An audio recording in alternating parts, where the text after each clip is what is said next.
Car enthusiasts have to be the most short-sighted, entitled demographics that there are. Like, if you look at the 11th gen Honda Accord, for example, when that came out, everybody complained that it was boring and dull and whatever, as if that's not what most people want. Car enthusiasts make up maybe 20% of the market, and the Honda Accord is still one of the best selling sedans at this point on the road. And if you look back at literally every other Honda, I have a 9.5 generation myself, a Honda Accord, and that's, in my opinion, peak Honda Accord.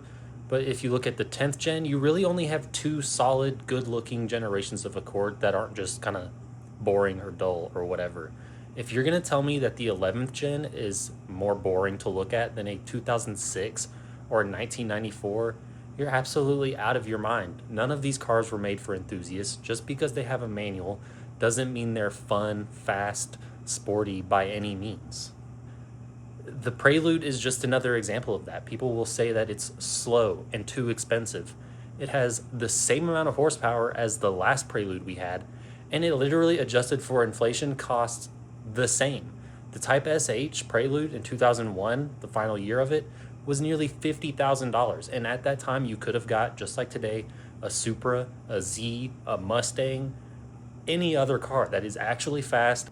And the point of me saying this isn't to say that we're all just idiots and we want cars to be the way we want them, but Honda wouldn't be able to survive if they only made cars for enthusiasts. Look at brands who do that, like Lotus, who has gone bankrupt.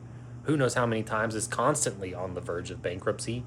Or they'd have to be incredibly expensive like they are with the Prelude. And the Prelude isn't fast, sure, but it gets 50 miles per gallon. Where else are you going to get a sporty coupe that looks the way that the Prelude looks? It's absolutely gorgeous. I don't really hear many people disagreeing with that. It is comfortable, it's reliable, you can take it across the country, getting 50 miles per gallon. The BMW 2 Series isn't going to do that. A GR86 or BRZ isn't going to do that. No other car is going to do what the Prelude will do, but because it doesn't have 400 horsepower, it's not all-wheel drive, it doesn't have a manual, everyone hates it. It makes absolutely no sense. You look outside of yourself at what most people are driving. If you think the Prelude is less interesting than a Toyota Solara, you're wrong.